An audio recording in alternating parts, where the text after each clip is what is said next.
반갑습니다. 오늘 2월 21일 토요일인데요.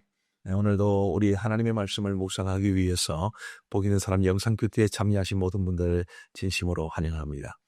여러분들의 참여가 저에게는 큰 힘이 됨을 고백하며 다시 한번 감사의 인사를 전합니다.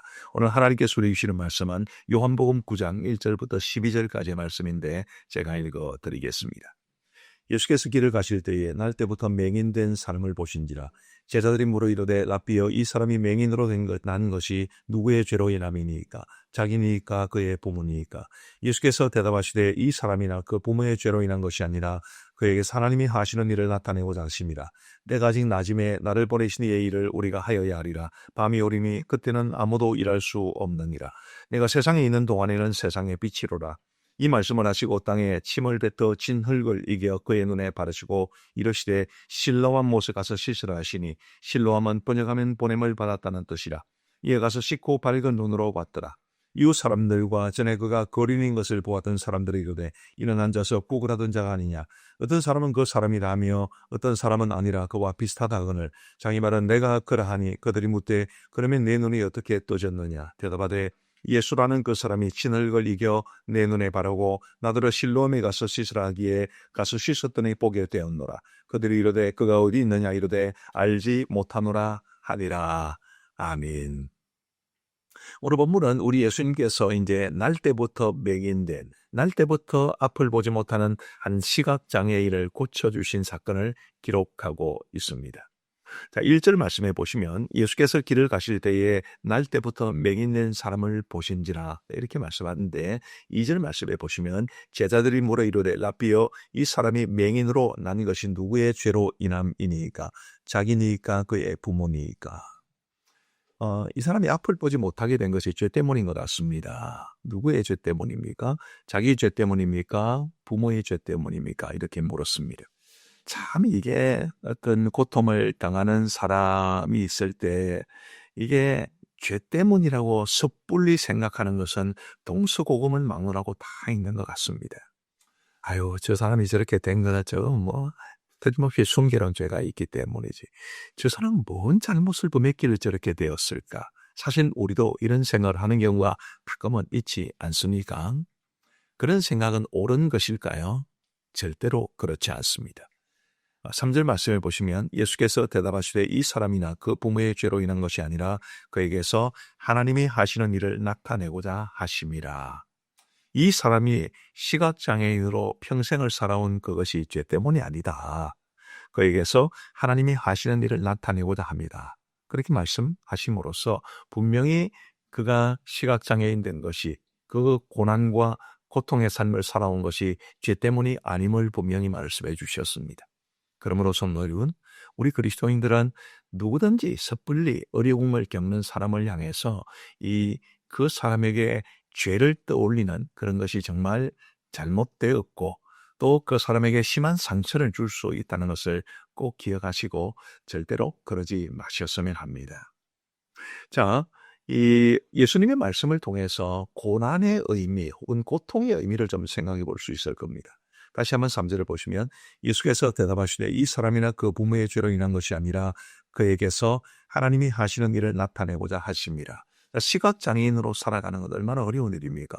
더군다나 한 번도 그동안 태어나서 한 번도 이제 앞을 보지 못한 사람이었기 때문에 그 고난이 얼마나 극심했겠습니까? 근데 예수님은 분명히 말씀하시기를 그 고난을 통해서 하나님이 하시는 일을 볼 수 있을 것이다. 분명히 그렇게 말씀해 주셨습니다. 저는 이것이 우리가 고난을 대하는 그리스도인의 자세이면 좋지 않을까 싶습니다. 우리도 고난을 당할 수 있습니다. 우리도 고통 중에 있을 수도 있고요. 갑자기 예측 못한 어려움이 우리를 찾아올 수도 있습니다. 그럴 때 하나님께서 이 일을 통해서 어떤 일을 행하기를 원하시는가? 그것을 한번 깊이 한번 생각해 보시면 좋겠습니다. 저도 지금까지 많은 분들을 경험했습니다만은 큰 고난이 찾아올 때 그것을 통해서 하나도 깨닫지 못하는 사람이 있고요. 또 그 고난을 통해서 마음이 완악해지시는 분도 있습니다. 반면에 정말 고난을 통해서 더욱더 그 영혼이 연그러져 가고 또 성품이 성숙되어 가는 사람도 많이 보았습니다. 또 그 고난을 통해서 오히려 하나님의 영광을 드러내는 그런 사람도 없지 않아 있었습니다.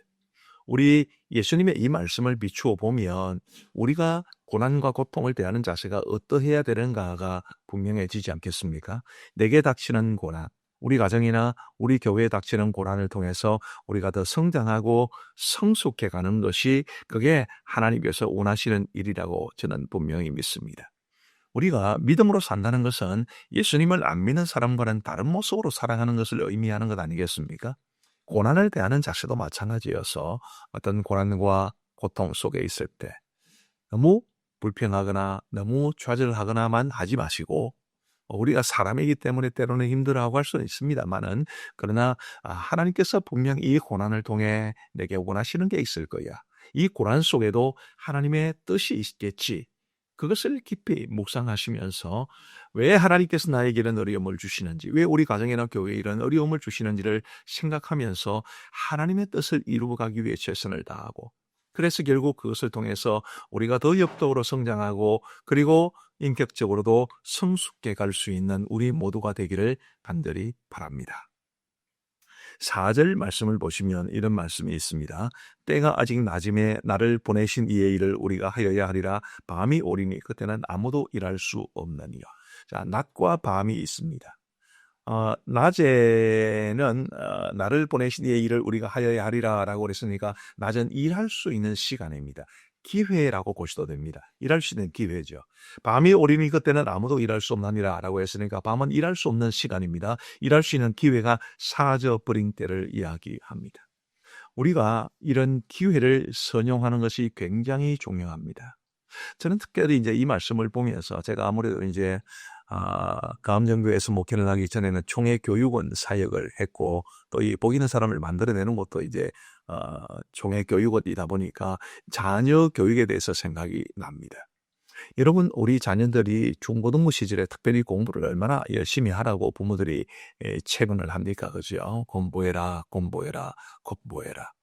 근데 여러분, 공부 열심히 당연히 해야 되지만 공부하는 데 뺏겨서 공부하는 것이 이 신앙생활 하는 것을 이제 빼앗아 간다면, 공부하느라고 신앙생활 제대로 못한다면, 학원 간다고 교회 오지 못한다면 정말 이게 얼마나 안타까운 일인가 싶은 겁니다. 여러분, 공부에도 때가 있지만 신앙생활에도 때가 있습니다. 우리 한국 교회 성도들의 그 통계 자료를 보면요, 이 중고등학교 때 신앙생활 하지 않고 나중에 커서 신앙생활을 회복한다는 것은 거의 불가능에 가까운 일이라고 보시면 됩니다. 물론 없지 않아 있기는 합니다만은 정말 극소수입니다. 그러니까 우리 자녀들이 영적으로 훈련받고 신앙적으로 자라는 때도 분명히 있는 겁니다. 기회의 때가 있는 건데 그 때를 놓치면 참으로 곤란합니다. 물론 이제 이 복 있는 사람 영상 큐티에 참여하시는 분들 중에는 자녀들이 이미 다 성장한 분들이 계시겠습니다만은, 여러분들께서 역시 지금 현재 여러분들의 자녀의 나이가 어떻든, 뭐 결혼했든 안 했든, 뭐 신앙생활을 하든 또 혹은 못하든 지금도 자녀들을 위해서 일할 수 있는 기회가 있을 겁니다. 열심히 기도하시고 정말 자녀들과 함께 친솔하게 믿음의 대화도 한번 나누어 보시고, 부모가 정말 자녀들을 사랑하는 마음으로 무엇을 자녀들에게 원하는지도 한번 정말 깊은 대화를 나눌 수 있는 그런 기회가 있으면 좋겠다 싶습니다. 언제까지고 낮일 리가 없습니다. 언젠가는 밤이 올 수 있습니다. 언제까지든 우리에게 기회가 있을 수 없습니다. 언젠가는 또 기회가 없어질 때도 있습니다. 아직까지는 기회가 있을 때, 우리가 살아간다는 것은 곧 기회가 있다는 것을 말하는 것인데, 지금이 낮이다 그렇게 생각하시고 하나님의 일을 위해 열심히 헌신할 수 있는 우리 모두가 되기를 간절히 바랍니다. 자녀들이 신앙교육뿐만이 아니고요, 주의 일을 위해서 봉사하는 것도 다 때가 있는 법이고, 우리가 정말 이 땅에서 하나님이 내게 원하시는 것이 무엇인지를 알고 그 일을 위해 헌신할 수 있는 것도 다 때가 있는 법입니다. 아직은 해가 있을 때, 아직은 낮일 때, 아직은 기회가 있을 때 우리가 하나님을 위해서 그 기회를 잘 선용하며 살아갈 수 있게 되기를 간절히 바랍니다. 자, 우리 예수님께서 이제 6절 말씀에 보시면 이 말씀을 하시고 땅에 침을 뱉어 진흙을 이겨 그의 눈에 받으시고 이르시되 실로암 못에 가서 씻으라 하시니 실로암은 번역하면 보냄을 받았다는 뜻이라 이에 가서 씻고 밝은 눈으로 왔더라. 자, 우리 예수님께서 병자들을 고치신 그 구체적인 방법은 굉장히 다양합니다. 근데 지금 이 시각장애인에게는 어떻게 했느냐 하면 침을 뱉어서 진흙을 이겨서 좀 지저분한 이야기이긴 합니다만은 뜻이 있을 겁니다. 분명히. 그래서 이제 진흙을 이겨서 그 시각장애인의 눈에 바르시고 실로암 못에 가서 씻으라 그렇게 말씀하셨습니다. 그래서 이 사람이 순종하기 쉬웠을까요? 왜 이렇게 하는지 아마 예수님이 이 시각장애인에게 그 명령을 주신 고기로부터 실로암까지는 거리가 꽤 되었을 겁니다. 그 먼 거리를 왜 가라 하는지 정상적으로 앞을 볼 수 있는 사람도 아닌데 앞을 보지 못하는 그 사람이 즉 게다가 지금 명절 기간이기 때문에 사람들이 너무너무 많았는데 그 사람들 사이를 비집고 실로암 못에까지 씻으라 왜 그렇게 말씀하셨을까? 그런데 여러분 놀랍게도 이 사람은 예수님의 그 말씀에 온전히 순종하게 됩니다. 저는 이것이 굉장히 중요한 포인트라고 생각합니다. 순종이 능력을 낳는 거지요. 순종이 기적을 불러오는 것입니다. 이 사람이 순종하지 않았더라면 그는 예수님의 그의 눈을 뜨게 해주시는 그런 놀라운 능력을 경험하기 어려웠을 겁니다. 우리 사랑하는 성도 여러분, 부디 하나님께서 나에게 어떤 말씀을 주시는지 내가 순종하겠습니다. 그런 자신을 가지고 살아갈 수 있게 되기를 바랍니다. 다시 한번 말씀드리지만 순종이 능력을 불러오고 순종이 기적을 낳는 법입니다. 지금 당장 내가 뭐 어떤 일을 순종했는데 놀라운 일이 발생하지 않았다. 그렇다 하더라도 하나님께서는 그런 우리의 순종을 하나하나 지켜보고 계시고 그 순종의 몫이 채워진다면 하나님께서는 놀라운 능력을 베풀어 주실 것을 저는 분명히 믿습니다. 그렇기 때문에 우리 성도님들이 어떤 말씀이 있는지 순종하리란 그런 자세로 오늘도 말씀을 받으시고 그리고 늘 그 말씀대로 순종하기 위해 몸부림치는 우리 모두가 되기를 주님의 이름으로 축복합니다. 기도하시겠습니다. 자비하신 아버지 하나님 감사합니다. 오늘도 우리에게 새로운 날을 허락하여 주신 것을 감사하옵고 복 있는 사람으로 말씀을 묵상하며 복 있는 사람 영상 큐티를 통해서 우리 하나님의 뜻을 분별할 수 있도록 말씀의 뜻을 깨달아갈 수 있도록 인도하여 주신 것을 진심으로 감사합니다. 오늘도 우리에게 소중한 말씀을 주셨는데 주님이 이 말씀 하나하나 붙잡고 살아갈 수 있도록 도와주옵소서. 특별히 아버지 하나님 우리 예수님께서 이 시각장애인의 눈에 침을 뱉어 진흙을 이겨 그의 눈에 바르시고 실로암 못에 가서 씻으라고 하셨고 이 사람은 가서 씻고 밝은 눈으로 왔듯이 아버지 하나님의 순종이 놀라운 능력과 기적을 낳았다는 말씀을 우리가 보았사온데 하나님이여 하나님께서 우리에게 어떤 말씀을 주시는지 그 말씀대로 순종하며 살아갈 수 있도록 인도하여 주옵소서. 하나님께서 우리에게 말씀을 주시는 것은 우리의 귀를 즐겁게 하기 위함도 아니요 우리의 머릿속에 지식을 채우기 위함도 아니요 오직 우리가 그 말씀대로 살아가기 위함이라는 것을 알아서 말씀대로 살아가기 힘쓸 수 있는 우리 모두가 될 수 있도록 은혜를 베풀어 주옵소서. 아버지 하나님이여 복 있는 사람 영상 큐티에 참여하시는 모든 분들을 주께서 또 손들어 복주시고 그들의 평생의 삶 속에 하나님의 말씀의 은혜가 가득할 수 있도록 인도하여 주옵소서.